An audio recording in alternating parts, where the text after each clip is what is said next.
tired boy. Very,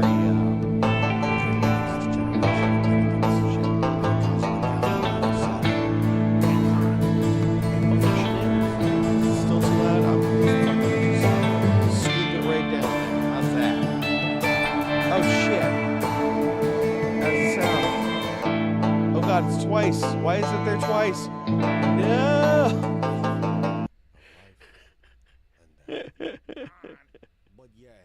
Oh, Jesus. Alright. How's that? Yeah? Yes? Good? I don't know why it was there twice. Oh, no. No, no, no. No, no, no. No! Let me tell you, I'm not great at this stuff right now. This isn't my... I haven't done this in a minute. This has been a Dana thing. I don't know. Apologies. Apologies. I'm trying to encircle you with my arms in a hug. Oh, mother of God. Why am I so bad at this stuff? I used to do this all the time. I used to be the only one doing this mess. But here I am. Doinking. Music shouldn't be gone entirely. There's music right there. What the farts?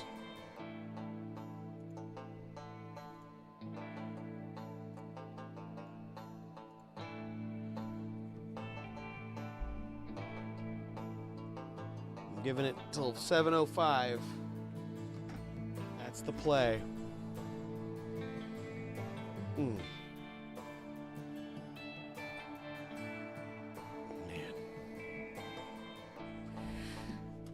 It's good to be back from Japan.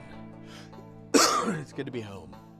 I would very much like my throat to heal and to stop coughing all the time, but that doesn't seem to be in the cards for old Zarkus.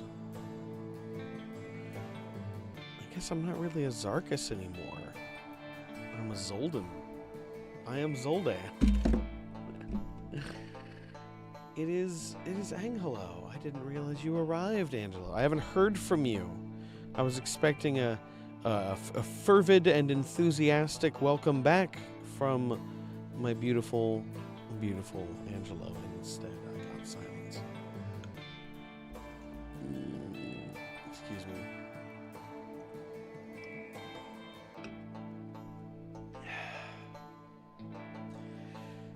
Yeah. Hopefully the music is working and I'm louder than it.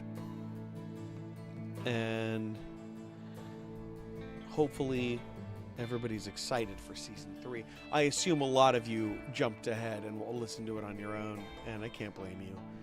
I would too. I also probably wouldn't watch live things because I tend to save things up and then come around to them later. I am not the kind of podcast listener I want to have. I am not the podcast listener I want to see in the world. So that's my bad. I'm a bad boy. I do nasty things.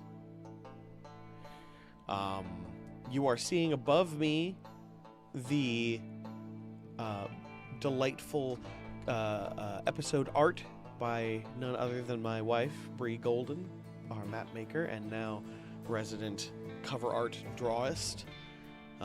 You will be seeing more of this kind of cover art, but more specifically, you'll be seeing it in a style relevant to the character who does the journal entries at the end of each episode, and they will be functionally like charcoal drawings within the world, which is pretty fun. I'm excited to see that. This one was just like whatever. This was just her doing her own style. But from here on out, we'll be seeing some Brie art, some Brart. Yes, the new. Oh, that's not. Don't look at that logo. That is not the new one. We actually just fixed the logo. We decided not to go with this one that you're seeing in the top right corner here. Because it just felt like too much of a departure from the existing theming of the show, and felt it would be counter to the brand. So we've got the We've got a return of the classic to a degree. It's 7:05. I feel like that's a reasonable amount of time to wait for folks to show up for this beautiful mid? It's very mid. Sorry again for the weird sloppiness. I swear I'll get this tweaked up and sorted better in the future. If I do more of these, I don't know if Law's going to do them or what, but we'll see what happens. But until then, you will listen to LUQ. It will happen. So I love you. I am going to disappear.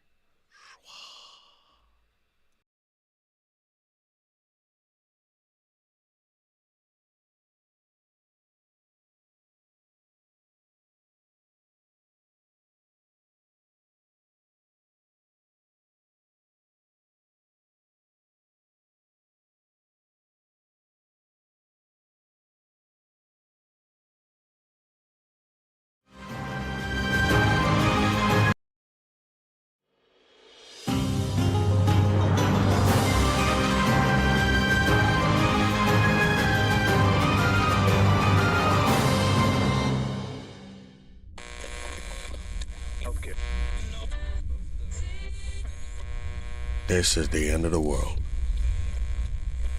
Only remnants of what once was lie drifting in a sea of nothingness. Are we the children of the survivors, destined to claw civilization back from the brink? Or merely the next generation of penitents in a cosmic afterlife without end? Hey, Khan. It is one man's noble calling to crawl his way across this broken reality and tell the masses what he has learned on his brave journey. A beacon of truth in the dark, confusing tapestry of life and death. Khan. But yea, how the noble must struggle. For the belly of my trusting vessel is down to its last whit of ergon. The nearest port is 3 wits away, and I'm at the end of mine. The hounds are baying for blood, and I come to you now with what may well be our final transmission. Hey, Conrad. Dex, how many times do I have to tell you not to interrupt me while I'm on a roll? We're live for maybe the last time ever before this piece of junk Aether wagon goes tits up and I'm handcrafting a touch and valedictory while you're barking in my ear like some kind of Nottish lapdog. Well, go on then, Chucklenut, spit it out. What was so important? I'm picking up some live communications from the League headquarters. And? And you told me to let you know when I picked up live communication from the League headquarters. You told me this signal catcher would be our ticket to fame. Well, it's time. Oh, touche, little guy. All right, what do you got for me? Looks like they're putting together a new team. Total unknowns across the board. A new team? I haven't seen one of those Since that novice crew crashed a schooner into that Duke's castle. Ah, yes. The Duke's messy surprise. Well, what are you waiting for? Let's cook, baby! I need a bit more to go on, Dex. I can't brew a stew with table scraps. Sure you can. You're listening to Con and Dex on 197.2 Pirate Radio. News from the void you can't avoid. This is Reality Checks with Con and Dex. And we've got a tasty little tidbit coming in hot from the headquarters of the League of Ultimate Questing. The courageous corsairs and dastardly bastards who've cornered the market in exploring the uncharted. Word on the wind is they're putting together a team of fresh-faced newbies. And what's more, they're all independents. A grab bag of brave nobodies, untouched by the corruption and coercion of crusty commodores and conniving conmen that make up the powers that be. Sounds like a recipe for a group burial, if you ask me. Who'd be crazy enough to hitch wagons with strangers when your life's on the line? With 7 out of 10 new crews suffering a cosmic prostate exam from the withered finger of Dr. Fate, it's easy to point your own button kisses and laugh. But these foolhardy daydreamers are out there shaping out tomorrows. Say what you will about the all-feathered, no-hat, and fat cats lapping up the cream of our collective crop at the tippy top. But the privateers of the League explore the unexplored to bring new islands into the fold. Every landmass is a new hope for trade, technology, and tales of wonder. Trust me, Con, some of those unexplored islands aren't all they're cracked up to be. Some are real hellholes. Nothing ventured, Dex. Therein lies the bravery that defines the genre. These thrill-seekers will stop at nothing for a taste of immortality. And I promise you truth-seekers at home, we got our eye on this enterprising new ensemble. We'll bring you every slice of sleazy scuttlebutt that hits our net. We'll also be bringing you 1 hour of uninterrupted modern music, so stay tuned for your midday noise void. This week featuring Infernal Blood Jazz with Dretch Williams and the Torture Tones. Call the doctor, there's blood in my jazz. Until then, keep one eye on the firmament, and one down in the void. The truth will reveal itself. This is Conrad Wisely. And Magdex the Insufferable.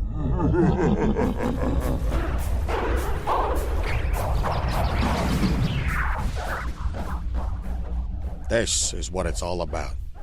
This is what it means to be a radio pirate. The truth is our flag, and mystery our open waters. But alas, we are at a crossroads. For despite how promising and full of life this path of adventurous updates may be, we remain adrift. Engines starved, with no hope of touching foot on solid land ever again. This rusty old beast may serve as both coffin and riverboat to the land of the dead. Hey, Con. To die like this is surely to leave behind a destiny unfulfilled. The tragedy of 2 daring souls leaving society in their wake, selling all earthly possessions to acquire this staggering radio chariot, born to mount the void in the pursuit of the truth, only to die another speck in an endless sea of shards. Conrad. Will we be remembered for our noble work? Did we even touch enough hearts before our candle was snuffed? Was it all for nothing? Conrad. Dex, come on. Must you harpoon the ether shark of my heart at every poetic turn? The numbers, they're up. Way up.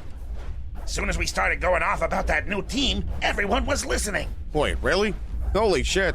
And that's not all. We've earned the respect of our peers and parents. We got a new ad read. 15 airgon paid up front to mention Littlebeard's newborn dwarven diapers twice a day for a week. Bless those bearded babies and their dirty little bearded butts. You know what this means, Con? We're going to port. Refuel, rebuild, and be amongst the people. And I'm ordering a pizza.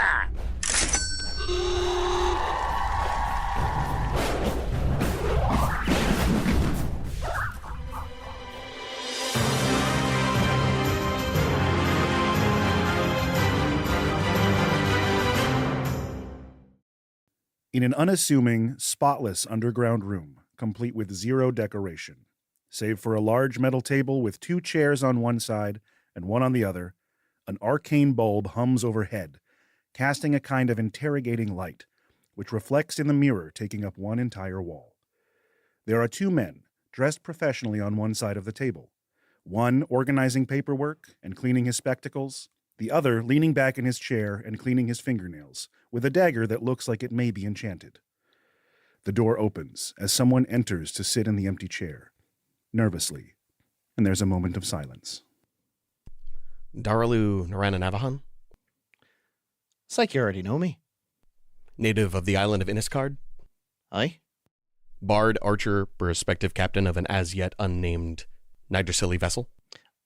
Bad flather, but yes. Not captain. Right. For the League, you will be using the term captain. I guess I can learn to love that. You can call it whatever you want on your ship, once you have one. All right. Sounds reasonable enough. A grin, pulling gently at the corner of his mouth and shaggy ashen blonde hair pushed from his eyes. The young and eager tiefling seems to be drumming his sharp nails on his leg. Please stop. Oh, bad habit. He dresses in warrior's leathers, clearly meant for someone slightly taller and more muscular than he. And his clothes underneath are rustic and cast in earthen tones of green and brown. Purple-gray of his skin stands in playful contrast to the rest of him, and only serves to make his youthful face, which struggles to grow what little beard it has, look only more so. The horns, from which his clan takes a considerable amount of fame, are large and ridged, sweeping back along his head and turn skyward at their ends. The underside of them, however, plays host to blue crystals that grow outward from their cores. You feeling out a dossier, or you writing a poem? Not everybody uses language like a truncheon. Hey, now. I'm not sure whether to be welcome or insulted. Sorry, we are required to record all audio descriptions as best we can. Aye, but are you, Are you going to editorialize them the whole time? I've got to find my joy somewhere. Fair. So, tell us, what exactly brought you here? In a gray, rocky valley on a gray, rocky coastline sits the village of Ahan. Far off at the end of the valley, a small home, saved for the elder's family, bustles with small amounts of life and motion. The family inside prepares for a remembrance, having already gone through their stages of grief, or at least those that they show on the outside. A mother and her 6 children share duties of carving horns out of stone, because these horns are meant to remember never made it back from their raids. You think they're good enough, Ma?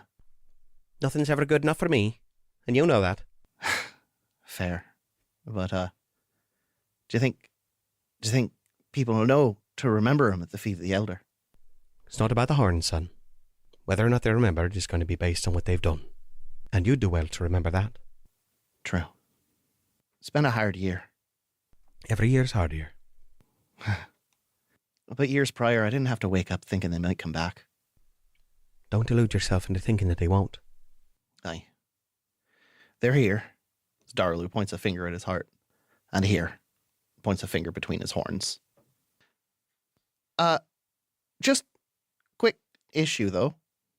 Dad's armor does not fit me well. You'll grow into it. I'm 19. How much more growing do I have to do? If I and my cooking have something to say about it, plenty. Will your cooking travel well on the ship?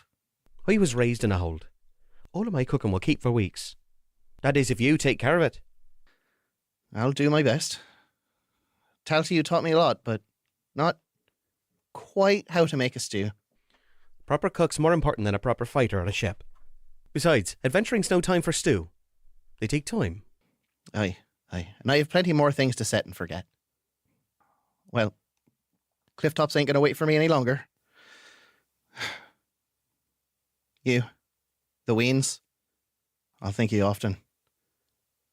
I'll miss you every single day. I'll do my best to forget you, lest the pangs hurt too bad.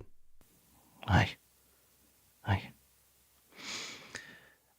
And with a hug and a little kiss on each of their heads, Darlu Naranan sets out from his home for perhaps the last time. Walking down a long stretch of mostly empty road, the elder's family's home sits a considerable distance from the rest of the village. And for a while walking, Darlu reaches what could be called the center of town, where one small dirt road dead ends into another. Ahan is not a metropolis. Standing there, leaning hard on crutches, his horns dripping smoke from their ends, is one of the thanes of Ahan, a man by the name of Faldrin. Is it true you'll be gone from us soon? Yes, Thane Faldrin. Today I'm to take the Scarlet and get the hell out of here. I'm sure you'll be dancing on the dock once I'm gone. The thought of your absence does put a smile on my face, but the thought of you tarnishing the sacred skies sends a chill down my spine. What am I supposed to do? I owe this to Ahan. I owe this to everyone here. You're a smoke ring amongst mighty plumes, young one. You never learned humility. You never learned honor. You play at it like it's in a book for you to reenact. But you do not know the flavor of it, nor the true smoke-a-dash of the horn. So that's really what you think? That's what you've been holding on to the whole time I've been here? He reaches out and grabs onto your horns to look you close in the eyes. A leader's not for thinking, a leader's for knowing, and I know what I see. Then Faldrin, Thane, if you so can be called, now that you're no longer on a ship, why the hell did you take now to try to teach me? Not all the time you've had landlocked here. I gave up on teaching you a long time ago, but if I can impart one last lesson before I'm rid of you, then I will. Did ye bring a dagger? He searches his belt, for a moment thinking he forgot it, and finally clutching on to the handle of it and drawing it out. If your legacy's awash with failure, then shed the blood of a foe worthy of your own hand. Yourself. When I come back, my saga will be so grand you'll fucking weep. Putting the dagger back and trying to wrench out of the grasp of Thane Faldrin, Darlu turns his back as quickly as he can to not show the big man the tears welling up in his eyes. Running from Faldrin and heading up a tight carved switchback staircase, going on top of a cliff overlooking the village, Darlu arrives at Elder Ahan. This ancient tiefling has sat on this throne of stone for so long and smoked out of his sacred pipe that the crystals grown across his body have fused into the chair and into himself, creating a statue that may be living or may have died a long, long time ago. Rings and curls of airy gray still dance out of the long pipe clutched between its teeth. Sat at its feet, around the rocks, around the ancient stones, around the memorials to his people, sit carved and severed horns of heroes fallen. The young tiefling kneels in front of the elder and places the carved facsimile of the horns of his father and grandfather at its feet. Elder Ahan, it's our wish, it's our request, that you take the horns of your son and his son's son and dream of what they knew. Dream of the things they wish to protect this world against. Dream of their heroics. Dream of their actions. Forget their faults. Forget what they could not do. And know that when they gave themselves for the names and faces of everyone here. Elder Ahan, this sucks. Elder Ahan, this is the fucking worst.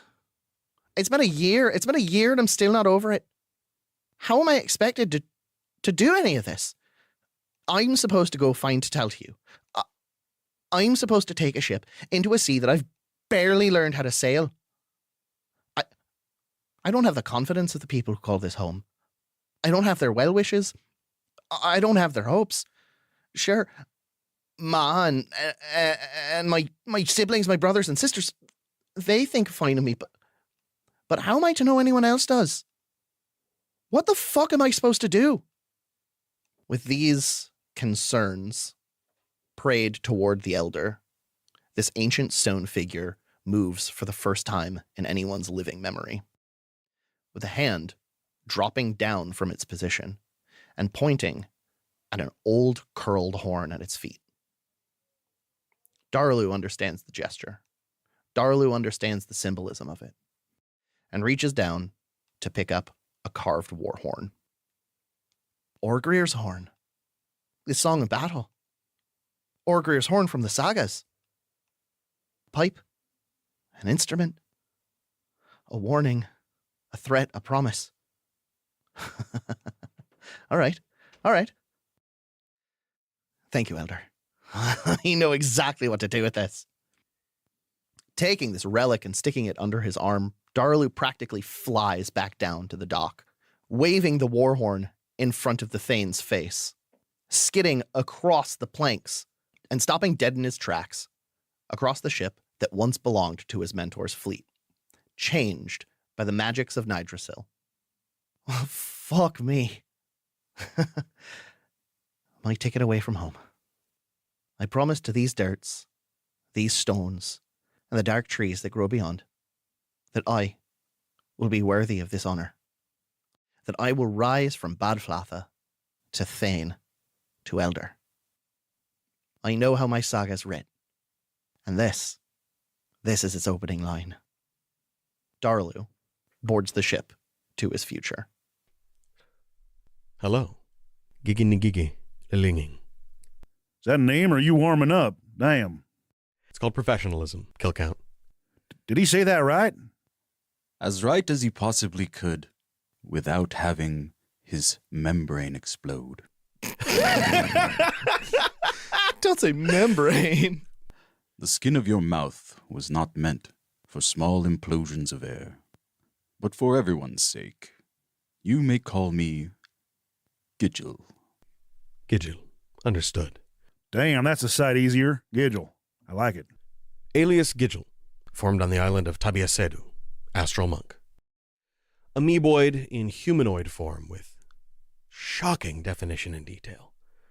The soft, youthful facial contours are accentuated with crushed pigments. Fascinating. Of particular note are the mustard yellow eyes and their magenta irises, a sharp contrast to the cooler tones of the body. sage green cytoplasm poured into a slim, speckled turquoise membrane. Wraps encase the midsection, minimal adornment. Interred within, as if to accompany the white, pearlescent nuclei, are artifacts of personal significance. Within the chest, a row of small ledgers, bookended by stone statuary, beavers, I believe? In your language, I believe so. In the abdomen, obscured somewhat by the wraps, is a drinking horn in the shape of a lightning bolt. And the left leg contains a gray and charcoal beaded necklace, beads roughly 6 centimeters in diameter. In the right foot, a calligraphy brush with a roll-marked glass handle. And the left forearm contains a ribbon strung through 3 ergon coins, 1 wit, 1 zeal, 1 ardor. And the right hand, the fossil of some manner of cephalopod wrapped around a fern? Wow.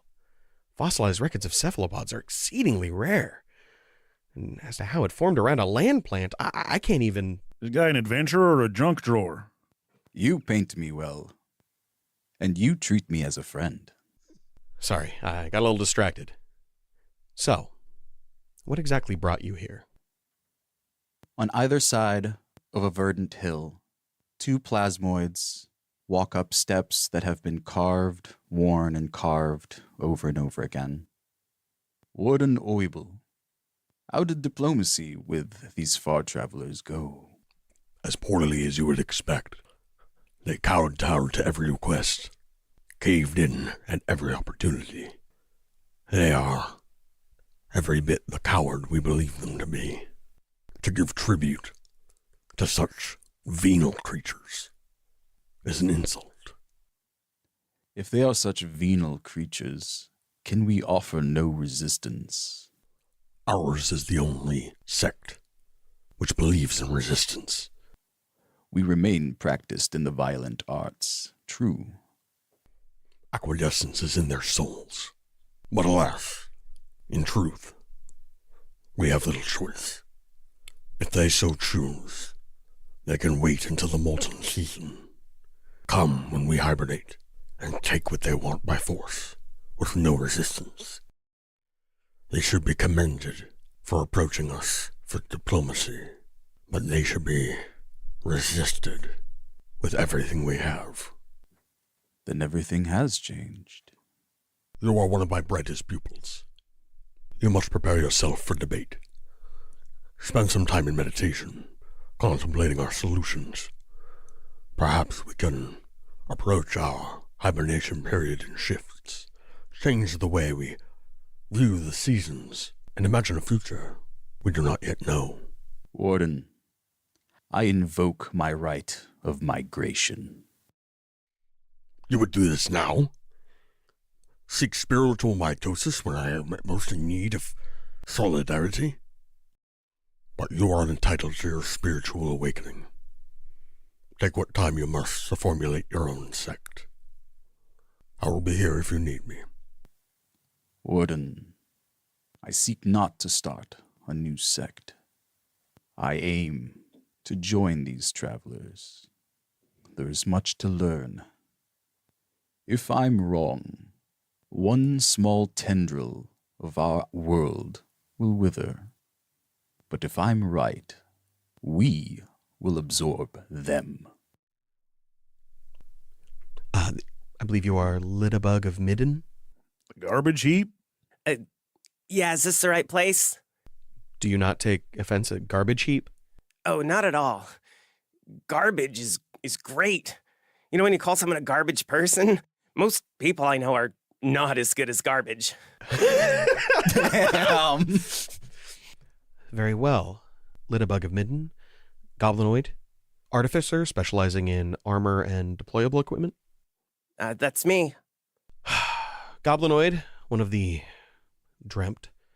A pair of dark lenses affixed to a leather band with reclaimed rivets holds back a shock of mousy brown hair.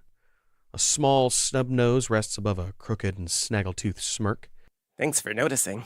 And a pointed chin. Her? Yeah. Her skin is the color of sage, save for the pink hues of her palms, eyelids, lips, and the thin, membranous flaps of her large, bat-like ears. Her body is thin, bony, almost bird-like. Notches and scars pepper her face and frame. The only thing she has more of than scars is pockets. Cropped, sleeveless overalls, oil-stained and reinforced with scrap iron. So, tell us, what exactly brought you here? In a nearby corner of ether space, nestled among twinkling stars and virulent gas clouds, is a cosmic landfill known as the Midden. Once a dumping ground for the core islands, it eventually grew large enough to develop its own gravitational pull. Sprinting through the junk wastes is a small goblin with mousy brown hair, accompanied by a tiny winged construct scrapped together from mismatched parts, a Modron.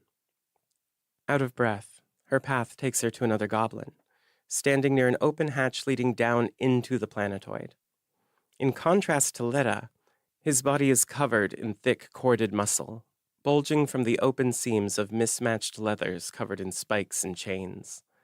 His face, covered in goblin war paint, houses a cruel expression, and above protruding canines and flat nostrils, his eyes burn orange like embers. Great, I made it on time. I'm here to join the raid. Fred, we don't need you, Bug. Go home. Come on, Gregory. I gotta earn some coin. You destroyed a Reaver ship with whatever that thing was you crashed into it. That's not good. Yeah, Greg. Skinner. Yeah. That's why I need the shares, right? 'Cause, It ain't happening, Bug. Your luck's run out. Nobody wants to ride with you no more. Not after that stunt. You're cursed. But, I gotta pay it back. Not my problem. But Goodbye, Bug. The Goblin Raider descends the nearby tunnel and seals the hatch. Soon, large hangar doors open in the crust of the planet, and an ether ship emerges. A titan of iron and rust with a prow shaped like a cleaver, lined with harpoons and howling goblins, belches fire and ascends the heavens.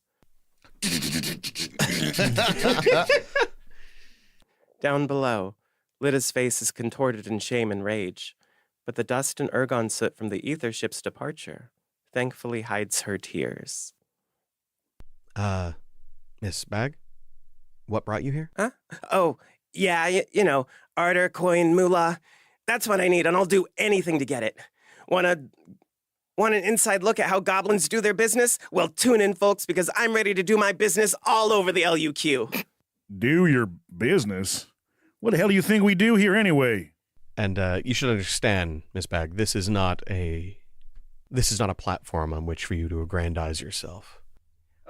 But rest assured, you will make coin. And plenty of it. Foe Kithkin, you're late. Sorry, Steele. Has something to take care of. Human, if he can indeed be called that anymore. On behalf of the Kith, the nomadic people of Nod, he serves the role of Sin Eater, a sorceress egomancer, merely a single step removed from a lich. Hey now, that's a rough word. Don't go throwing it around. This man of motley is a tattered remnant of humanity. One eye that of a goat, both pale gold, one deformed pointed ear, the other heavily notched. A single tusk appears to perpetually scrape open scabrous lips. His crooked nose furls like that of a beaten cur. Numerous bloody broken horns protrude from his thinning brindle hair. One skeletal foot, one rotting arm that smells like black licorice and mushroom. The other bound in a shackle with no key. He wears shredded peasant garb to cover a body long since used up by a life of sin. The only clothing of note, the yellow high-collared cloak of the Sin Eater. This cat fall off the back of a sick wagon or what? You could say that. I'm not going to bother asking what brought you here. I already know. Now, the aether life ain't for everyone. We all dream of home. But what's home to you? What brings you back to shore? That one's easy. Knowing that my saga needs to be shared with my people to protect them, and I'm the only one to tell it. Home is just as much the warmth of the hearth as it is the eyes of those you swore to keep safe. And the ship, The ship is where you write songs and tales. Home is where you go back to sing and tell 'em. While there's much to learn in the outside worlds, what will bring me home is when I need to be replenished. When I must make myself anew. Well, it's like they say. Home isn't a place, Kill Count. It's people. And that's what keeps me going. No matter how tough things get, I just clear my mind and think of all the people waiting for me to die. And I get so freaking pissed! I'm not gonna give those empty-headed, flat-toothed, trash-humping gobnobblers the satisfaction of reading my goddamned obituary. Oh, no. I'm gonna strike it rich and rub it all over their dumb faces. Gobnobblers, I like that. At first, I was worried you weren't being genuine, but that changed quickly. Oh, me? Well, home changes. Everything changes. Can't be brought back to something that doesn't exist anymore. So don't worry about me.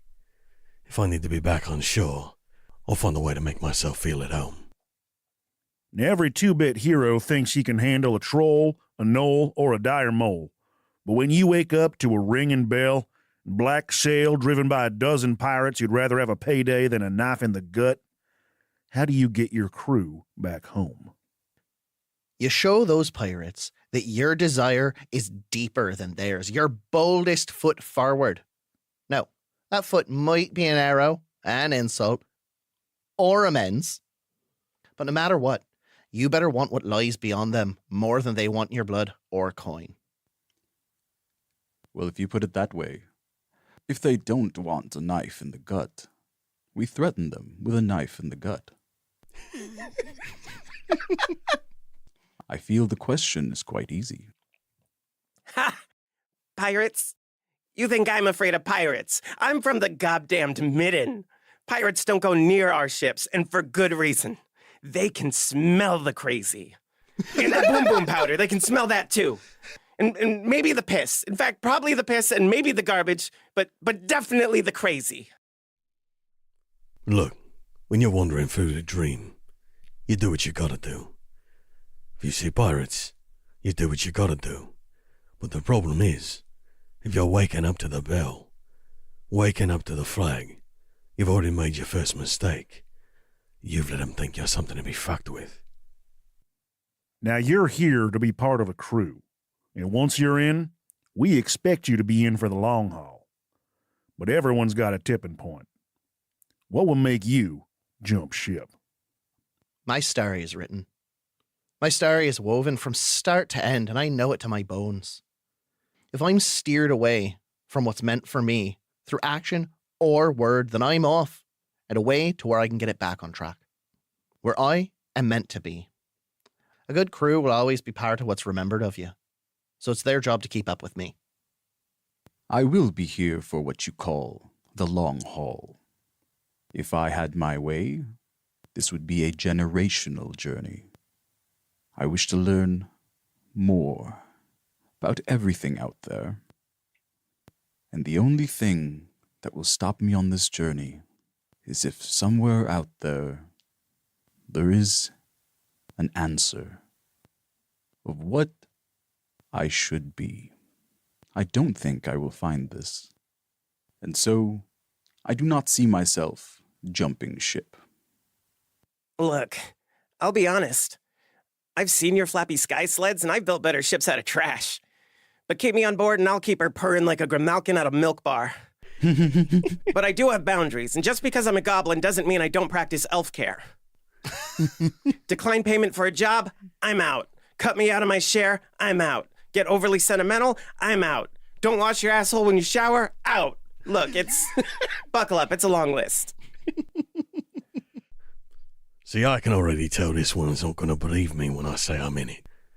But as long as I got a pocket of full, a sip of kitty every once in a while, and a couple of good deaths at my side, I got no reason to take a sirens over the edge.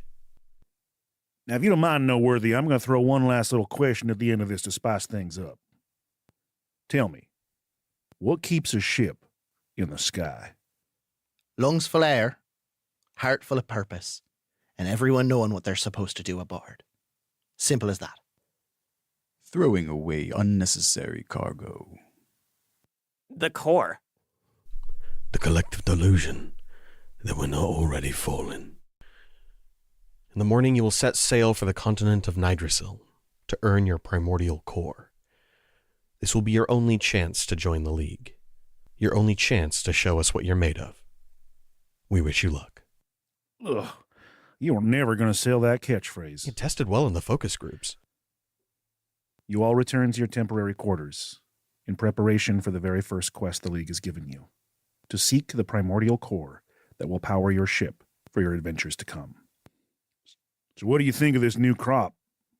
They have a diverse skill set, scored well on the Arneson Index, and their personality profiles suggest a dynamic, if not necessarily compatible crew. Sure, yeah. Numbers, pie charts. But do you think they have what it takes? Does anyone?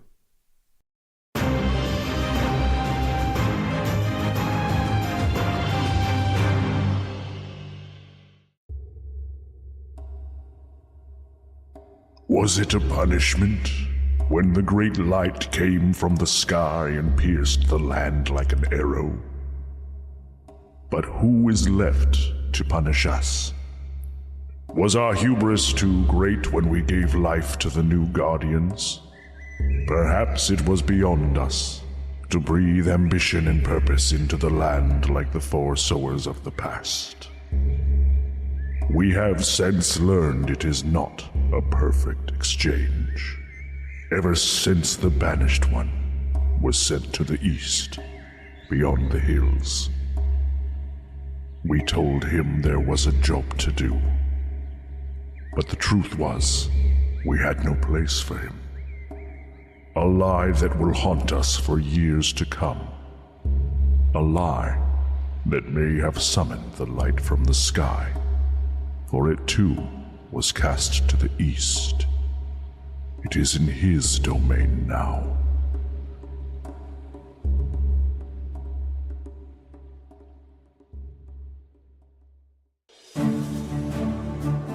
Avast, LUQs. Here there be mid-rolls. Law might have already done that one. Whatever. Welcome to the League of Ultimate Questing Season 3, Shattered World. I hope you're enjoying things so far. It's a big change, but we're confident you're going to love it. I'm a level with you. This has been a mess.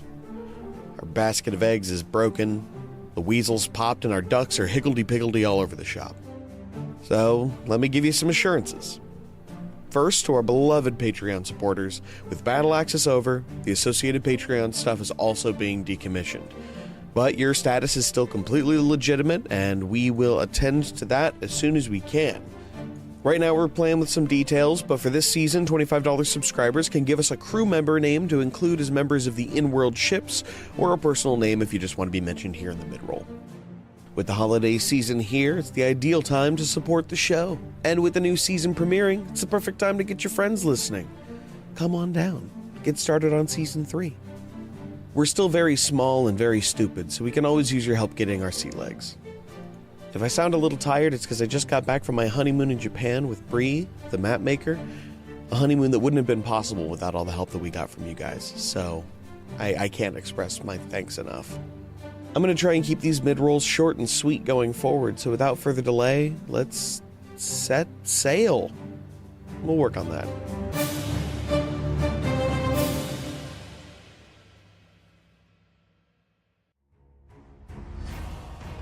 All right, me bubbies. Flang the Dish Masher. Tourniquet the Slip and Slide. Keep Foamy the Bigulent Shaft Crisper on the double now. What's the meaning? What the heck does that mean? That was just a bunch of nonsense.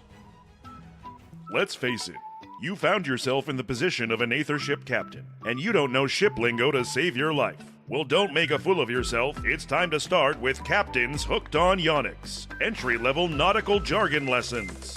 Master your rigging terminology. Learn the names of over 19 knots, 11 of which are shanks. Master your bow and stern. Never accidentally order starboard at the wine bar again. and avoid embarrassing poop deck accidents. Bring up the scuttlebutts and polish the futtocks and cat heads, you limey bunguses. Hooray! Now that made perfect sense. Don't flub like a scummy lover. Get captains hooked on Yonix today.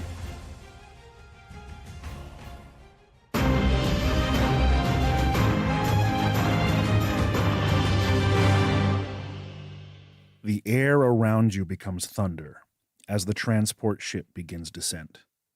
Wood and iron moan in protest against the pounding ether waves colliding with the hull as you dip through layers of energy. The vast belly of the Nodite vessel seems to only amplify the horrific noises, and you sit as still as you can, back to the wall, along metal benches with nothing but a leather strap to keep you in place. This monster of a galleon carries many, a transport with many stops along its journey. But this detour is just for you. A pair of ship crewmen stand fighting the turbulence, white knuckles gripping firm steel rods on each side of the hatch. They're half-worker, half-armed guard, decorated in drab industrial Nodite uniforms, bearing faded heraldry on the shoulder, nearly worn away, denoting a lifetime of crew work. It feels almost like falling, but the huge space of the flying coffin you reside in distorts the movement, distorts the noises, and multiplies your nerves. Then, with an intense lurching thud, the vessel seems to stabilize. The fall turns into a drift. The lashing of aether waves is replaced with the howling of wind. There are no windows down here in the gut of the beast. The flickering lamps hardly lend to the visibility, and it suddenly gets quite warm.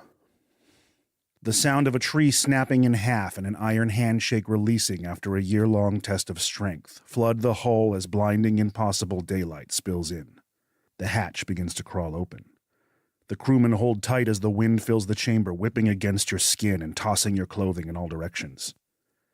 After a moment of blindness, your eyes focus from the burning white and yellow of daylight to the endless ocean of vibrant green that is revealed before you, like a curtain of industry being pulled back onto a stage of verdant life. You're coming to a stop. The core hums like an old beast of burden laying to rest. The Nodite galleon lands with a boom that carries outward, kicking dust clouds into the air and sending thousands of birds flying in panic away from the monster of smoke and iron. Your travel bags are untied from netting and returned to you, and your straps are undone. You are ushered down a dark plank, out the hatch, and onto a wide, flat plateau of stone, like an island.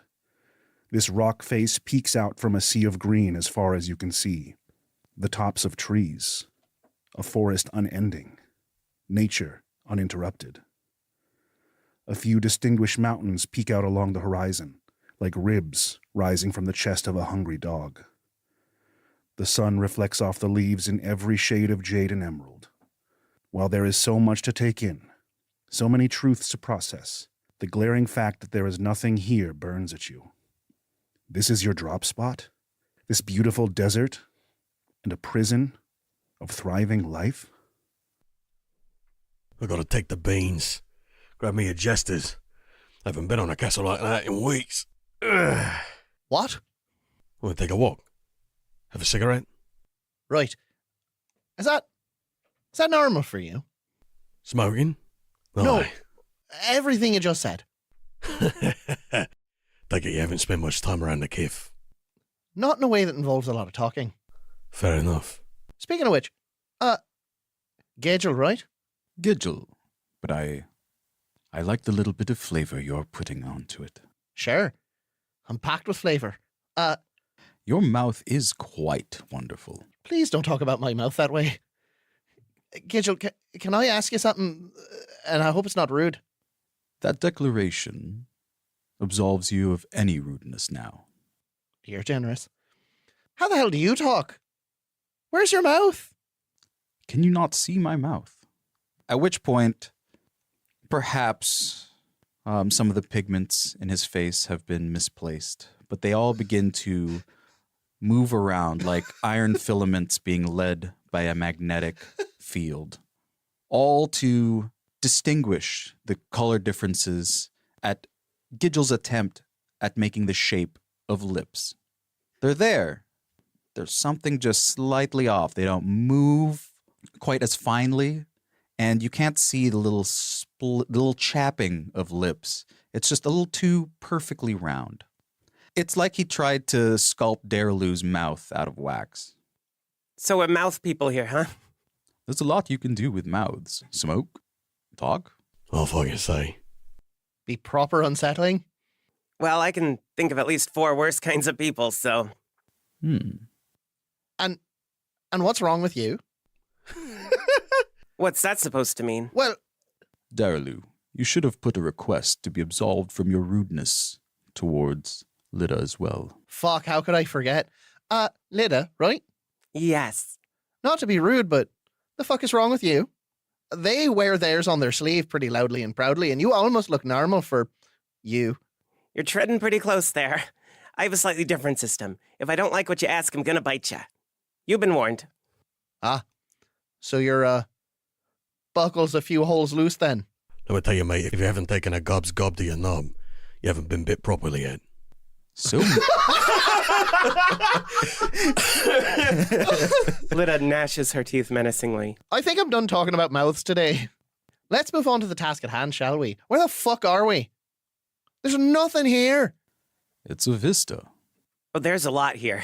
There's air for starters. More than I'm used to. Foe lights a cigarette with his cigarette. I'm just saying, don't discount things you can't see. You know, that's surprisingly wise. Don't discount Yggdrasil. Every time you think there's nothing there, you realize you're standing in the middle of everything.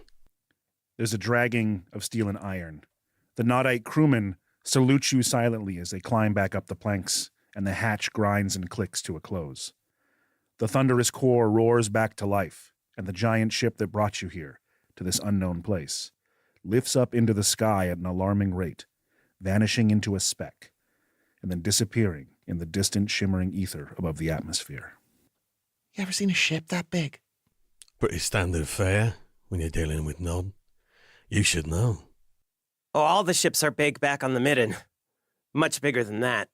Ours back at home tend to be slender and fast. We don't have ships where I'm from.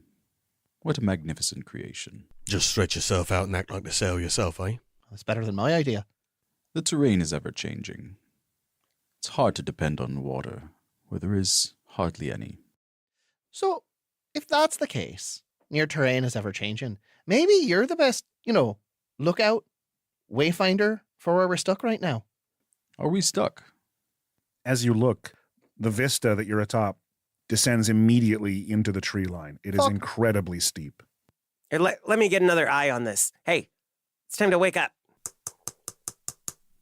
Lida withdraws a metallic orb from her pocket and taps it with her fingernail. Bits and bobs begin coming to life on the orb, revealing it to be something like a mechanical eye with a forward-facing aperture. Small arms extend from below, and from all around it, its golden surface separates into 2 large cicada-like wings, which begin flapping and holding it aloft in the air. The aperture buzzes as it opens and closes, focusing on everything in various distances in front of it. So that's how goblins hatch. Oh no. If you find a goblin egg, you'll know for sure. That's a drone, you cabbage. Everyone here's so literal. It's a unidrone, to be exact. Her name's Iris. Cute. Hey there, Iris. You're not going to bite me too, are you? Unidrones they don't talk. Is there a smaller goblin inside of it?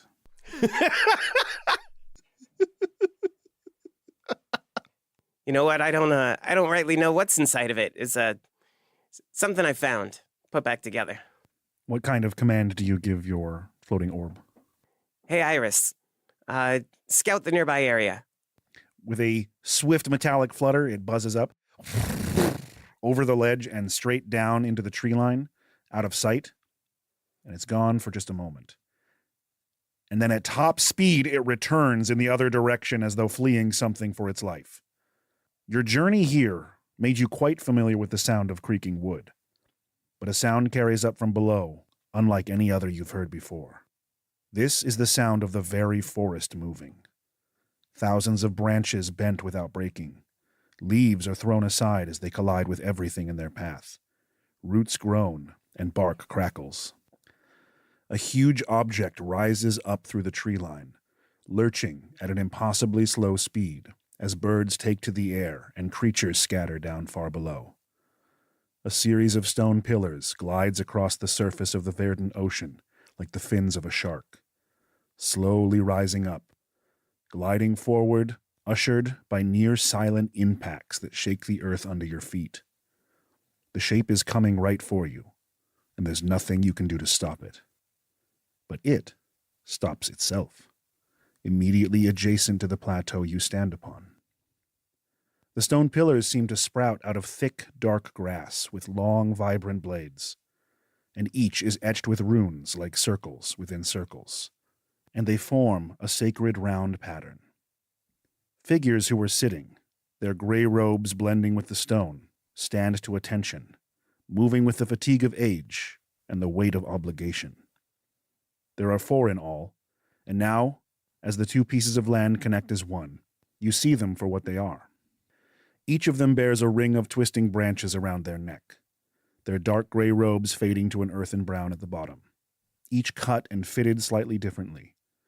One is tall and broad, skin the shade of stone-ground mustard, with a big white beard pulled out into braids below the chops, short tusks protruding from his lower jaw. Another, an old human, more bone than skin. Her eyes remain forever shut, the lids weighed down by round stones. The hair plucked from her crown save for a long braid right in the center. The next a short man, with powerful limbs and milky white skin, decorated with patches of coffee brown, highlighting his features and powerful eyes. His curled hair is pulled into a bun that is as large as his head and round like a trimmed hedge. One of his arms, at the elbow, has been lost, but replaced with a twisting mass of vines and warped wood, forming an organic moving hand of plant life that seems to be rooted into his upper arm. You have heard of this weaving before. The last, a tall woman with hair hanging down to the ground, obscuring her face save for the large hooked nose poking out through the pale mane like it was a curtain. Her skin is red like desert peppers, her arms adorned with dermal piercings of bronze forming waterways from her shoulders to her wrists. The staff she carries is nearly a flagpole in its height. The tusked one steps forward to speak. Careful now, Tragic. The band's here. I am Bakima, the Singing Stone, and we are 4 chosen of the Order of the Woven Circle. We saw the Nodite ship enter our skies, a sight that still makes our stomachs ache to this day. But we knew when we saw it, you were the ones we would be meeting. The ones sent by the Unifiers, the League. This is Telia of the Stonebound Site, Kamir, the Windblade, and Kirsha Bloodsinger. I am honored to be in your presence. People usually are. I'm kind of a big deal. You're up, Captain. Make it good. Right, here goes nothing. It's our esteemed pleasure and privilege to be standing before those as refined and fine as you. We mean not to make your bellies tremble by our approach, but it seems that both of us made quite a show of coming to one another. Are you aware of the task we've been sent here to complete? Not in full, but there is one who knows most. And they are? First, join us, he says, gesturing to the landmass that moved out from the trees to join this one. This is Polyphemus, he says, resting a hand on one of the stone pillars. The woven titan and walker of the wildlands, and bearer of our village. We implore you to follow us to speak with Oaksong, who knows more truths of what you seek than the likes of we.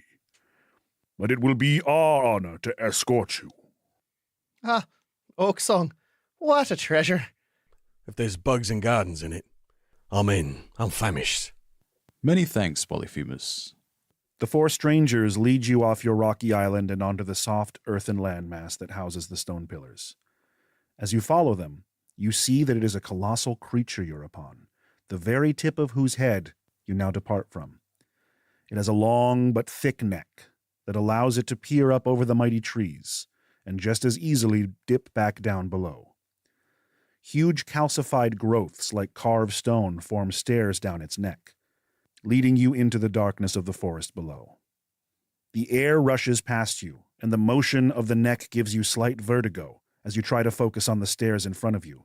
But these four, it seems like second nature to them. And the further down the neck you get, the more you can't help but marvel at Polyphemus's size.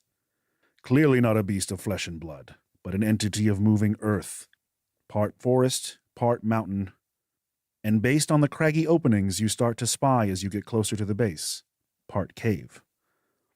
The treetops are now above you, as wave after wave of branch and vine fly past your view. A society unfolds under your feet, communal houses built into the organic foundations of the creature, standing gardens and tethers of vibrant produce, hanging and growing on countless surfaces. People hard at work cleaning, harvesting, repairing. A mobile society, the perfect combination of nomadic life and community building. The people don't stop working, but they do make room for the four guardians that escort you. Eye contact is not found here. The work is silent. Your presence seems to not anger them or fill them with fear, but they are uneasy, doubtful. The largest cave opening overlooking the village resides at the top of another smaller set of stairs. That seems to be your destination. Down one flight and then up another. The layout of this place is baffling, yet somehow efficient. When you come to the short stairs leading up to the cave, the four guiding you stop and turn to face the city. They move so that two are on each side of the steps, flanking your approach, but seeming to be directing you to go on ahead, alone. Daralu lets go of his cloak that he was wringing nervously. Being this deep in the forest is not something he does back at home. Your home is lovely. It's so quaint. Yeah, she's a real good boy. He scratches the ground and pats it. Daralu braces himself like there's going to be an earthquake. You're uncertain if Polyphemus is aware of your kinetic manipulation, but you'd like to think he likes it. This is the cave of Oaksong. They will have answers to questions you ask and some you do not. We're going to get a pack of jesters. I'm running low. Your Nodite tongue is of unknown origin to me. Yeah, do you speak common or goblin? I'm having some trouble. It sounds like he wants a cigarette. Exactly. See, at least there's one member of this crew who's got a head on his shoulders. Only barely. Foe mentioned it, but moments ago. There are times of the year our people harvest dry leaves for smoking, of many origins. This is not that season, but some may have reserves from past harvests. That's fine. I'll take a blend. Whatever you can scrape off the bottom of the barrel. Now that's a team name. Gidgel is joining this conversation with about half of his attention span. He is painting the interior of this cave, writing down notes every once in a while. Tell me, is Polyphemus one of a kind? Are there many more like it? All woven are one of a kind, but there are many of this size and nature, carrying civilians across the forest to plant their seeds and lay down for the seasons. Foe walks up to the nearest druid, feels the cloth on his clothes and says, "Nice duds. Then there's the answers. Here we go." Thank you, esteemed elders, Stone and Moss and Branch and little grass there. It was a real honor being around you, and I shall remember our conversations for all time. It's pretty dark down here. Let's go make sure he doesn't try to smoke whatever's in there. Hey, if there's one thing I know, don't trust anyone. Lita is arming her weapons. You will return to us when the breath has run out. The breath? I heard something ominous. You just keep going. The inside of the cave is vast and too dark to see the ceiling, The air pouring in and out is like a giant set of long breaths being taken by the creature. The wind barely warm, the smell of uncovered earth, snapped wood, and the promise of rain. A dim source of light casts a hint of reflection against the stone walls, showing every surface covered in hand-drawn sigils, iconography, and simple scenes of nature. The source of the light resembles a small campfire, but covered in a dome of glass. The flame seems to flare up with each breath in and out the cave issues. And there is a figure, not quite sitting by the light, but propped up against a tiny stone bench. You assume that it's human, but the limbs seem long since withered, save for one arm that seems to flail at best, whose long finger traces shapes in the air between the flares of light and the breaths eternal. The mask he wears seems odd at first. The hollow, long stump pointed upward, resting on his shoulders, with 2 red runes carved where eyes could be, and a knotted opening in the log where a mouth might rest. But there is no face behind the opening. It is hollow. This is his head, and a low bass tone, like a voice singing through a distant tube, joins the breathing of the cave as it carries through the hollow wood and shakes the dust from the walls. You have been sent to die. You have been sent to seize. I like the sound of that. Northward to the hills. Northward past the trees. Some direction. As it takes a breath, Foe takes a huge hit of his smoke and then blows it right in. Here you go, Tragic. Have an egg. You've earned it. A corpse of what once was, a thorn in nature's eye, a place that has been cursed by the fire from the sky.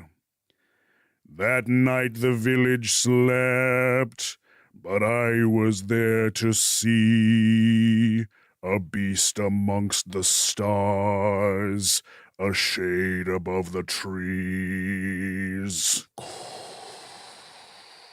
It lit up the night sky a moment, then was gone. It shot down like an arrow, it tumbled like a stone. Just like a dying bird who falls to earth in woe. One last chance at flying, but downward it did go.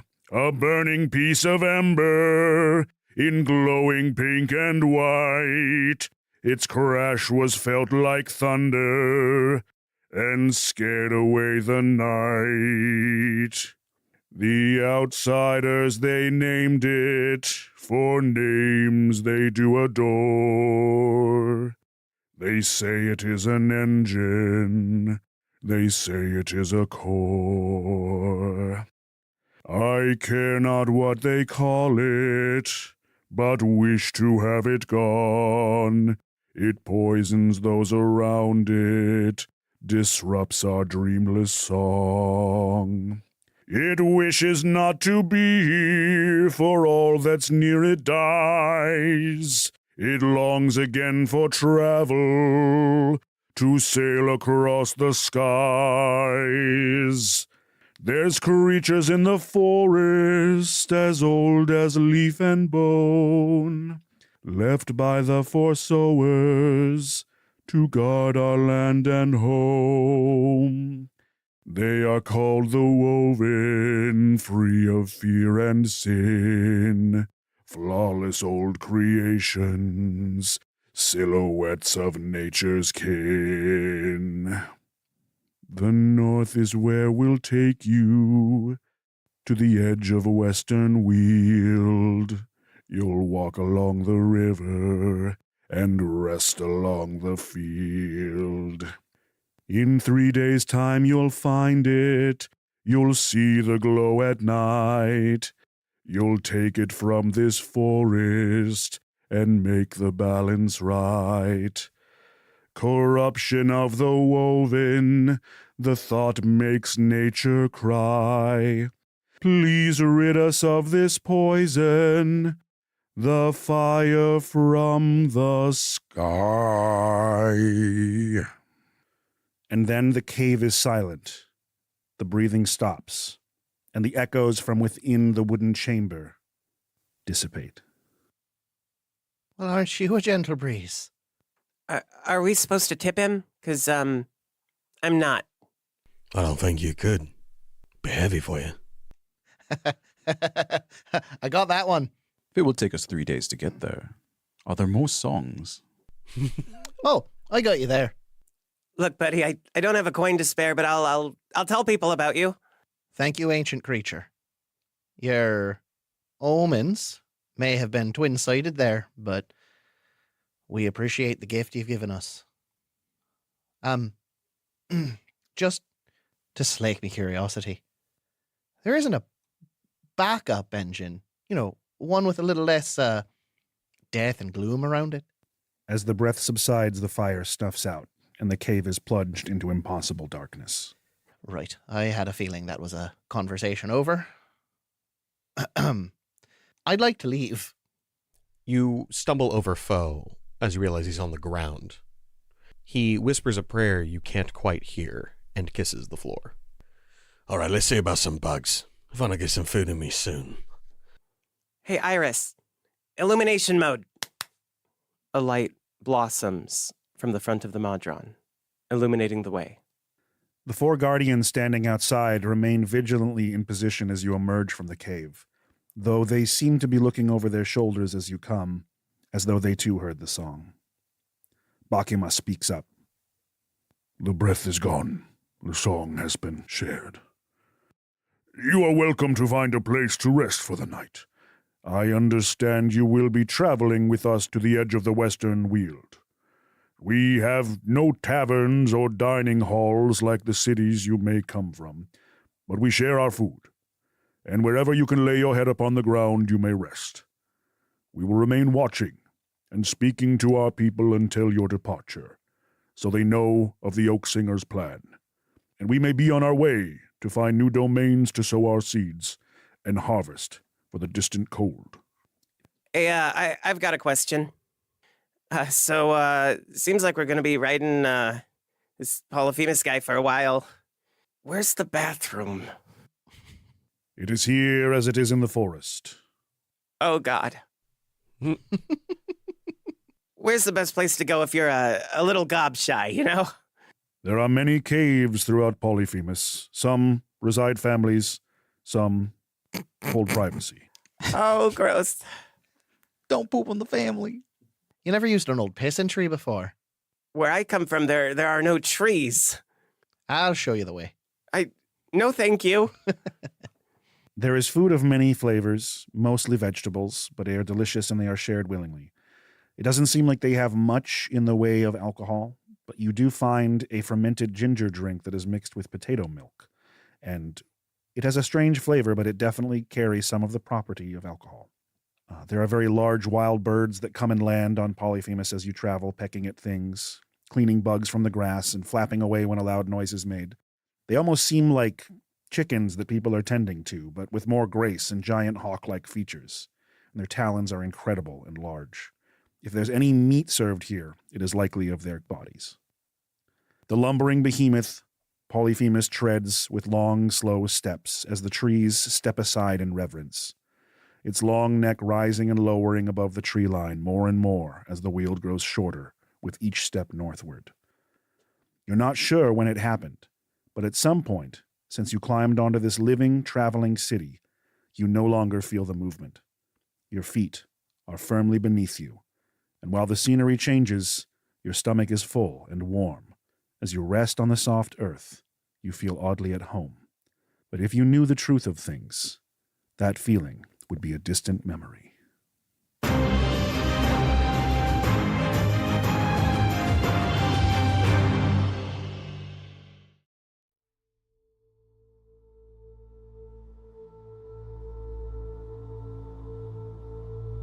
The Saga of Darlu Naran and Avahan. Verse 1. The boy leaves home, but not the other way round. In the undoubtedly heroic history of my people, there have been a few raiding bands quite as unhorned as mine. Rocky starts being what they are. We have a doman, packed full of Grand's keepsakes, a lich-loved dreamer that falls apart more and more each time you look at him, and an actual, talking heap of garbage. I can gripe as much as I like, but as the old saying goes, mighty is the rise that starts lower than the bottom. And I aim to prove that bloody right. Being bad flatha is being bad flatha, and I ain't gonna turn my nose up at the chance that I get, even if I'll miss Ma and the Waynes with all my heart. This league will be good for my people, me, and all those that'll come to look up to me. Inniscard has been stuck firmly in its ways for so long, we'll end up driving ourselves to ruin before we learn something new. No matter what some certain Thanes may think, they'll see. This tale, it'll curl their horns so hard they'll turn the wrong way around and smack them in the fangs for good measure.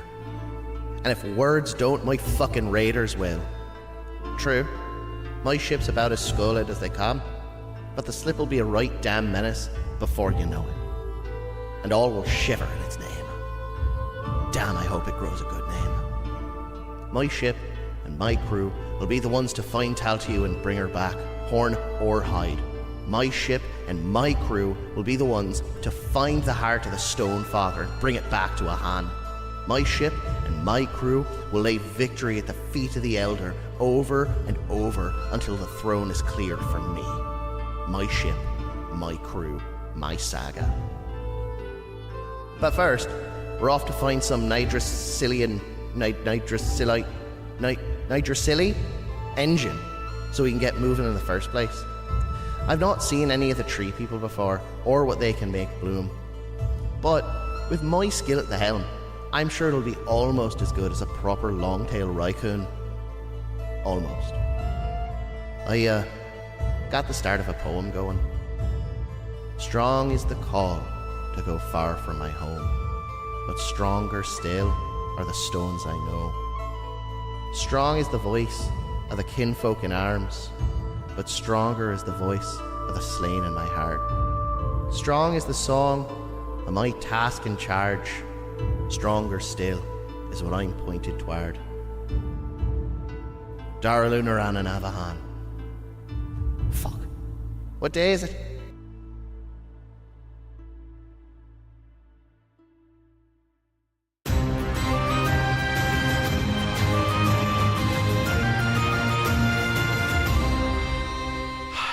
Episode 1. Hey, here we are. Woo! Episode We threed. We season 3'd a little bit, just a bit. Shattered world. We left a trace. I just want to say, pissing on the back of a living thing, man, now that I've done it, nothing's better. Cross it right off the bucket list. And for free.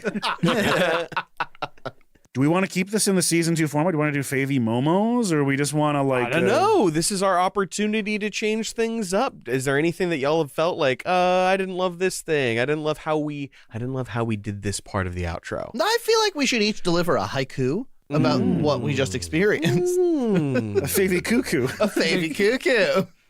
So this is actually going to be a good opportunity to let people know that one thing we're going to be trying out, no guarantee that we're going to stick to it, but one thing we'd like to try out, is that the end roll meta for all episodes will be somebody's personal diary entry, ideally recorded, at the next recording or whenever we have an opportunity. It doesn't have to be perfect audio, but I like the idea that we have these little diary entries. You might have just heard it, in fact, between this and the last thing. Hey, look at that. So if you ever have something written and printed and you want to bring it to the outro, we can just have you read it right in the mic, too. For this first episode, I think it makes sense to have Darlu do a little bit of a personal entry on it. I can do that. I can keep it nice and tight and short, too. There you go. We usually shoot for about one page of broken dialogue or about a half a page of paragraph, and that would work just great. Sick. Easy. Yeah, I guess we could talk Favy Momos. I mean, I'm not going to lie. I really liked picking a favorite moment, and I really like getting absolutely sniped by Angelo every time. We'll go around the table starting with me, since I'm to the left of Law. I don't have to do it this time. I mean, the obvious choice is the song. And So the good. idea of just this song chamber that you go to get information is so fucking rad. Like everything about the scene setting and the tone was just. That was a thing I rewrote at 3 a.m. I was like Hell reading like yeah. how he talks to you, and I'm like, I'm trying working on his voice, and I'm like, it'll sound like it's breathing in and out. And I'm like, this should be a fucking song. Yeah. And I totally rewrote it. I love it. I would love fuck to that.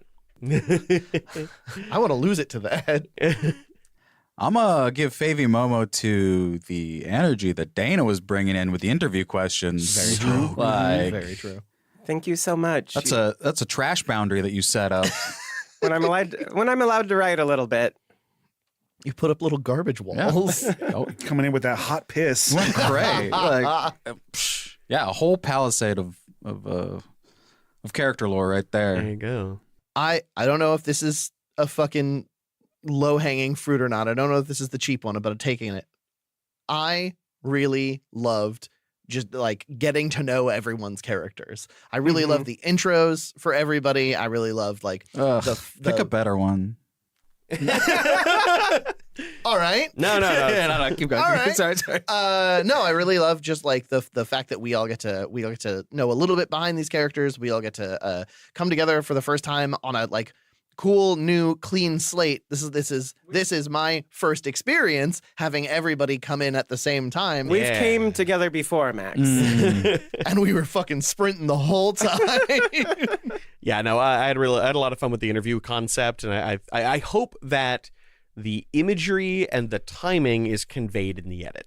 I think that's so. going to be tricky, but I think it because there's a lot of cold opens and there's a lot of cuts, and so it could be a little weird. I continue to have faith in Sam. Yeah, I might have like a musical sting or something between the things. yeah, because usually that kind of scene would be aided by visual. Yeah. We'll figure it out.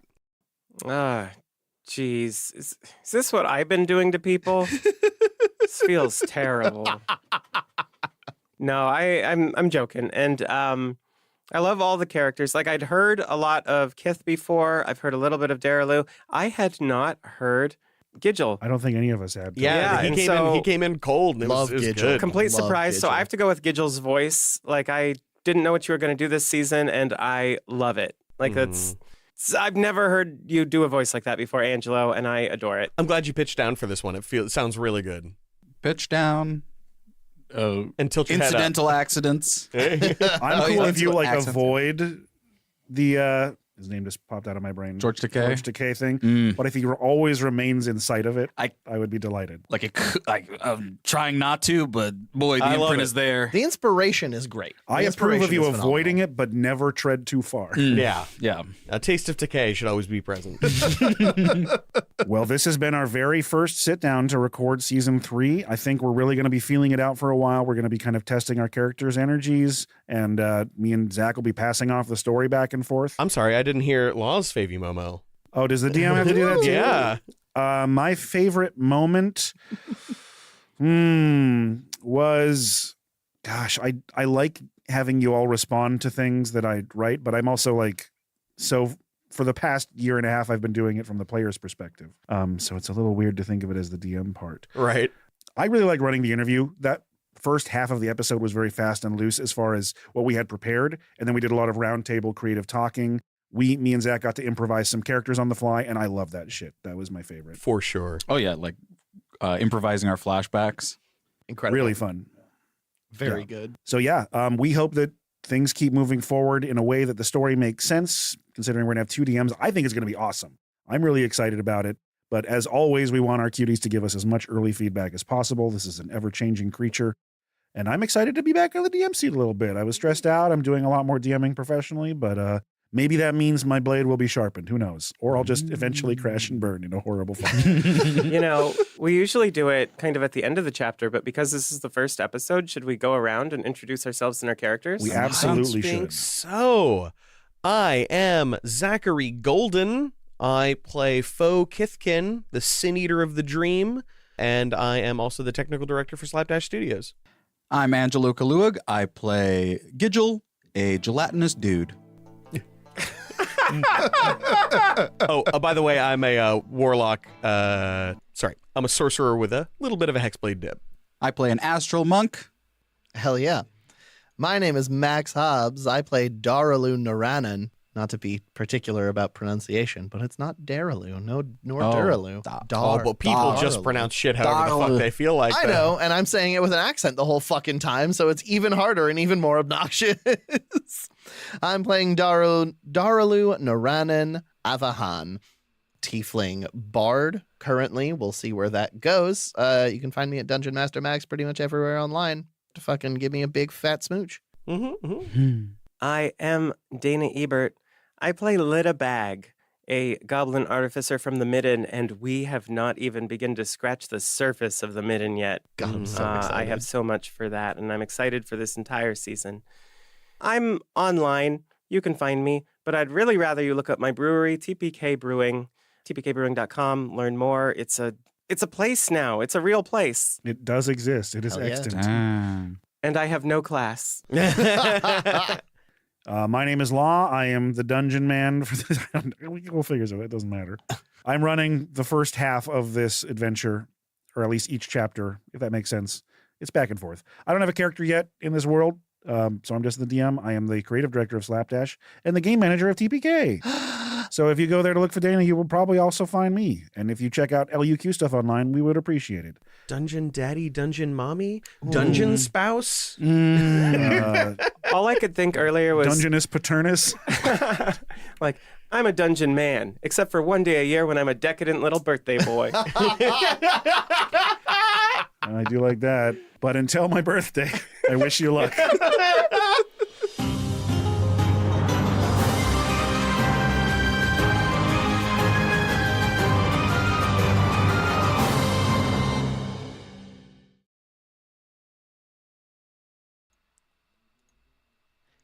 Hi there. You might actually still hear the thing going on in the background because there's an audio delay and all that. Sorry for the mid outro reappearance. I realize it's been a long time since I've done this, and I keep forgetting all of the basic tricks and tips that I'm supposed to know. But I'm here. And I'm here for you. I'm here for your questions. I'm here for your curiosities, your comments, your compliments, your insults, whatever you like.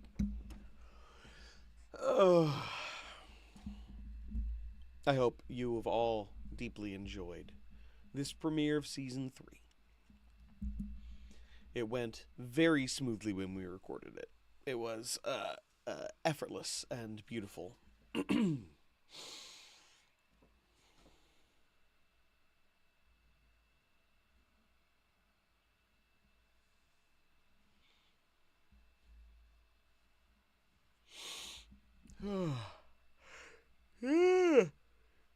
I got the odds. Thank you. I was going to show you something. I got a tattoo in Japan.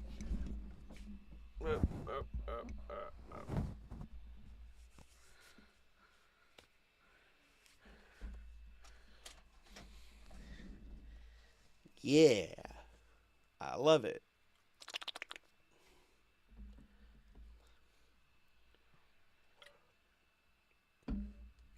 You don't know what to say, guillotine, as in not good? Good, but not sure how to phrase it?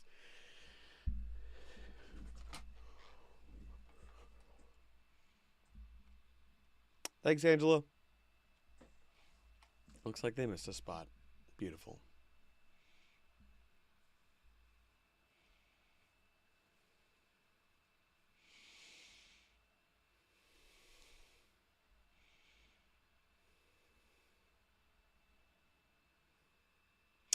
No one on the crew has gotten a LUQ tattoo yet. Mostly because until we start making enough money on it to like kind of functionally live, it would be a bit premature, I think. Also, since it's not necessarily any of the crew's show, it's mine and Law's. But the standing agreement is that if we end up making enough money on Patreon, etc., to just do this full time, I will get a LUQ tattoo immediately. Or whatever show it is that makes us successful.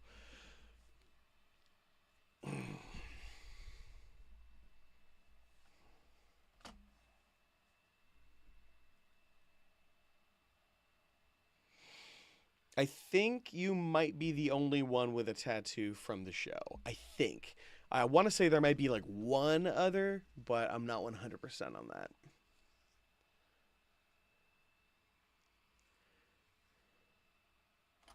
Oh, you know what? I just realized I don't have music on. There we go. A little bit of background sound. Woo! Well, the Midden is now a place that's legit just a giant floating pile of space trash. Hell yeah. Yeah, we had a lot of fun with that. There's a lot going into the world here. Some interesting details. Because Law and I created the world together, we decided we wanted the cast to feel like they had agency in the universe, and so we decided that they would be able to just kind of build their island themselves. We obviously helped out and like gave some creative input and make sure they didn't get too far off the mark, but for the most part, their islands are their own. And so when you hear them talk about it in their backstory, that's all them. And as we go, they'll get the opportunity to flesh out more about their world.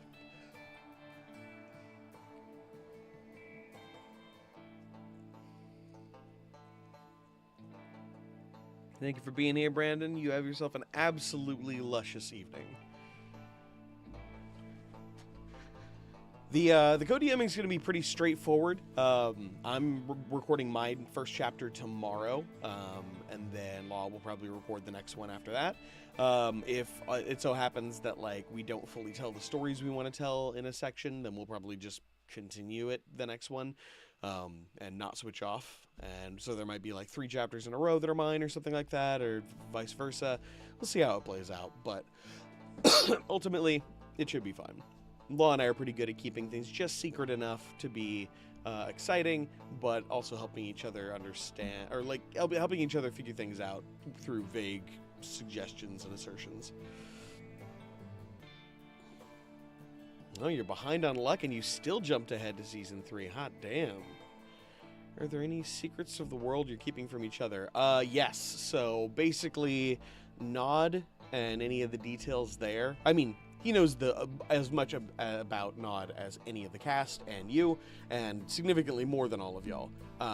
But he doesn't know everything, and I'm allowed to kind of fuck around with my own shit there, and Law's doing the same with Nigersil. We're including each other in a lot of stuff, but we're definitely keeping a lot of good secrets about what's coming down the pipeline as well.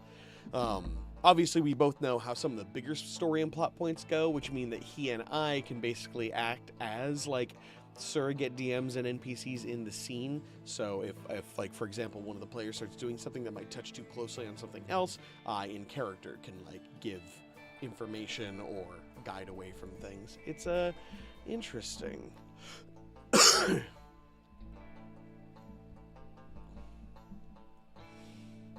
But yeah, we're trying some new stuff, but we're also trying to go easier on ourselves this season.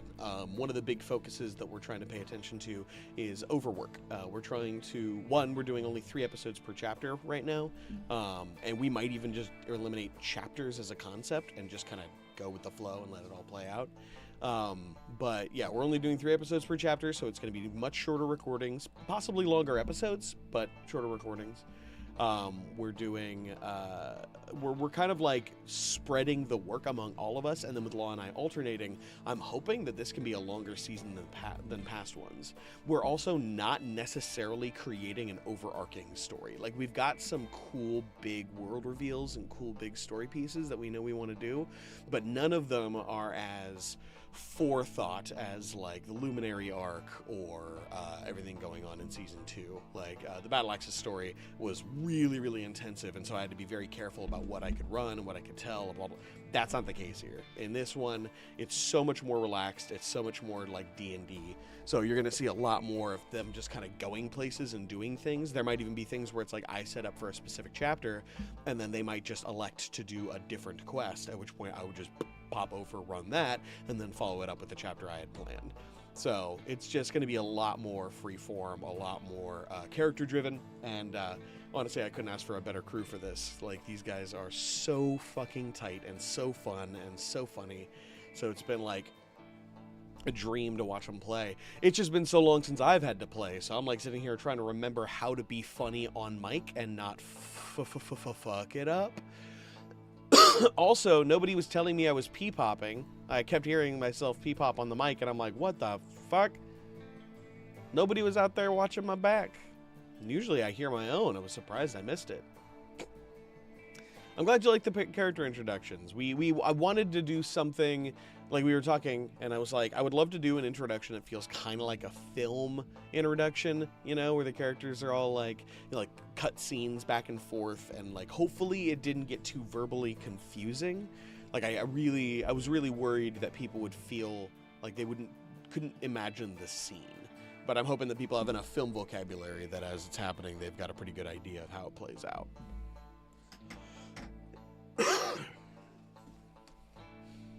And you're probably going to hear more of that kind of stuff too. Like I'm going to be doing a lot more interesting cinematic things. I'm going to be doing some fun, like, film tricks and things like that to try and like make the story more appealing from my perspective. It'll be a little harder to edit for Sam, but I think he'll be down for it because it sounds like he's always interested and he does a lot of this stuff for fun. We don't pay him that much. Yeah, we're definitely trying to relax into it, but mostly I'm trying to get myself ready because I'm going to be releasing a solo show soon. No matter what, I'm releasing the first episode January 1st. So I'm going to try and get out some promo materials so people know what the hell's going on and realize that I'm doing it. But when that time comes, I'm really going to need your guys' help because the first couple weeks are massively, massively, massively important when it comes to new shows on podcasts and stuff like that. So it's pretty important that we get as many views as possible in the first week. Because if I'm lucky, I can hit new and noteworthy, which means that anytime anybody pulls up that genre, they'll see my show at the top, which would be great. And then just so you know, the genre is horror fantasy. It is... I'm not going to explain it now because it's too complicated, but in short, it is a horror medical mystery set in a fantasy setting. So, yeah.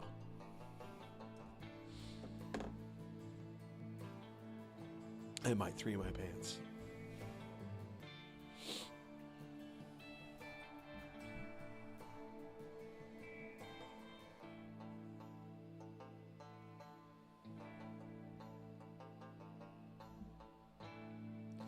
Honestly, Zombie, we were and are breaking our brains mostly because we're not, again, man, we are not getting paid. Like, other than all the contributions that I got for the wedding, I haven't taken, like, anything from the Patreon money. All the Patreon money ends up going to buying stuff, getting important shit, covered, paying the cast, things like that. So maybe one day, but right now I'm thinking we're saving up for a big ad push if we can to get on some new shows and see about getting some promotions going. But yeah, so this will be a Slapdash property technically. It's going to be me alone though. I don't think I'll be including any voices except my own. Maybe Bree. I might tap Law or any of the other cast members for like a one-off, but for almost entirely it's just me. You would not be wrong, Tora. It is very body horror. It is going to be pretty interesting. I think you're going to like it. I have 12 episodes planned. I'm going to be releasing one a month, and then I'm going to be doing little addenda between the main episodes as I feel like it. But yeah, suffice to say, I think it's going to be fun. I'm going to do my best to try and put myself onto the fire by like forcing myself to release it on the first. So Angelo read the second episode and heard the first. I think there's a couple of LUQs that I've definitely sent it to, looking for their kind of direct feedback before I like go forward with it, because if I have to re-record something, I'd rather know sooner than after I release it. So we'll see how that goes. But we're not here to talk about my garbage. We're here to talk about season 3. And that is all. Well, not all. If y'all want to know something, ask a question, but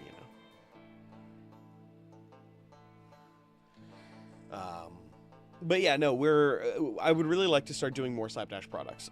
Generally, I feel like we have reached the maximum viewership or listenership for LUQ that we're ever going to get unless we start making new products or doing big promotions. It's like at what, 300 episodes or something like that. It's kind of absurd to think that we're ever going to like take off out of nowhere. The only way that's going to happen is, again, if we advertise a lot, or if we start making other shows, and then people are like, oh, I loved this work, let's go pop over here and see what they got going on there. So we'll see how it plays, but I would definitely like to see more content getting made. Unfortunately, everybody's really busy working for TPK. Law, Max, and Dana all work there, and that's more than half of our crew, so the creative exhaustion will be very, very present, I think.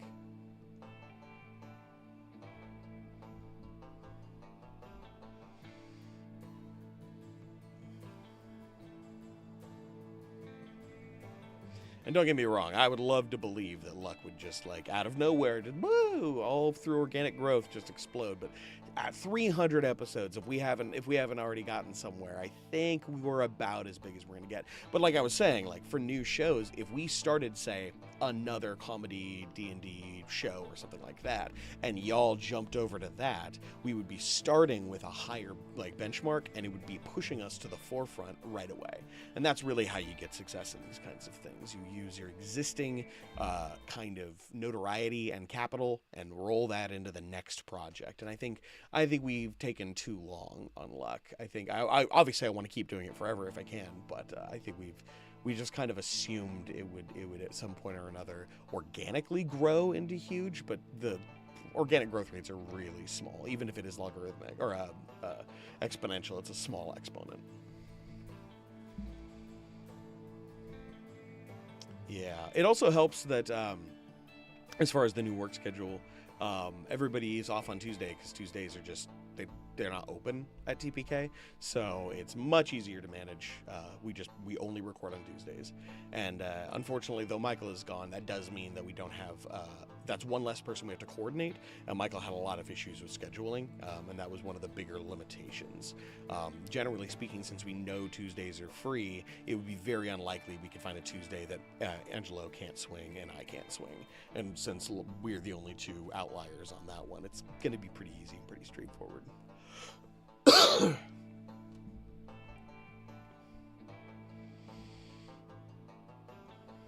But I'm a little worried about my speech speed and the impenetrability of my character dialogue for Foe. I need to talk slower for one thing, because I always talk too fast, and I need to figure out a way to kind of even that out.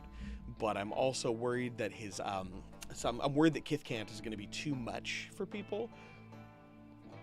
I'm hoping that people enjoy the difficulty of it and the complexity, or like, I hope that I've chosen terms that are easy enough to pick out through exposure and context. But we'll see. We'll see. I might tone it down and maybe leave it to like 1 or 2 words per episode. But for those of you who aren't familiar, Kithcant is based off of Cockney rhyming slang. Cockney rhyming slang is kind of a way of talking around something and not being understood. That's kind of like a way of... It's a slang that's almost explicitly used to confuse outsiders and make them uncertain as to what the hell's going on. The basic idea being you have a word that you want to say, you find a word that rhymes with it, and then there's a word that pairs with the rhyme. For example, stairs rhymes with pears, so the apples and pears would be the stairs, and then you just drop pears and it becomes apples. So up the apples. Doesn't make any sense. It's not supposed to make sense. In fact, it's supposed to be so removed that you just kind of can't piece it together. But you've seen things like this, and I guarantee most of you have laughed at a fair number of jokes related to this. We get it a lot in memes. A meme that becomes so transformed over time that, like, there's like 3 memes layered into one, and they're just like using a symbol or an image to call attention to it. Like loss memes. I'm not sure if you're familiar with those. Or if somebody posted, it's the last day of April, you know what that means. And then they show a picture of Top Ramen. You might think to yourself, okay, they're talking about NSYNC's It's Gonna Be May. So that kind of thing. But yeah, that kind of really weird lateral thinking stuff. But some of you are probably already familiar with some of these examples. So Cockney rhyming slang is actually pretty pervasive. One of the ones that I almost guarantee almost all of you have probably heard is to have a butcher's at something.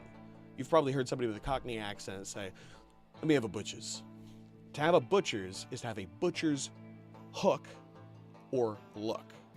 Butcher's hook, look. So giving something a butcher's is to give it a look. But that's kind of like the most common example. That's the one that's like freaking everywhere. Another common one is when something's been half-inched, it means it's been pinched. That is to say, stolen.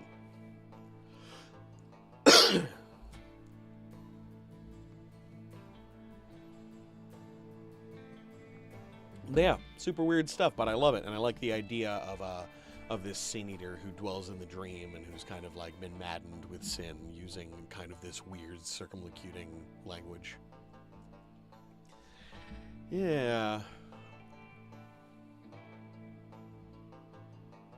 Well, I haven't seen anything from anybody in a minute, so I'm going to go ahead and call it.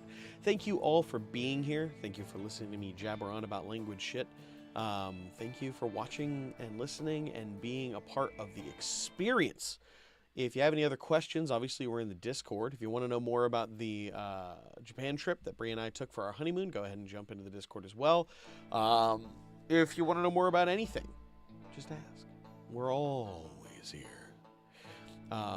Take care of yourselves, and until next time, we wish you luck.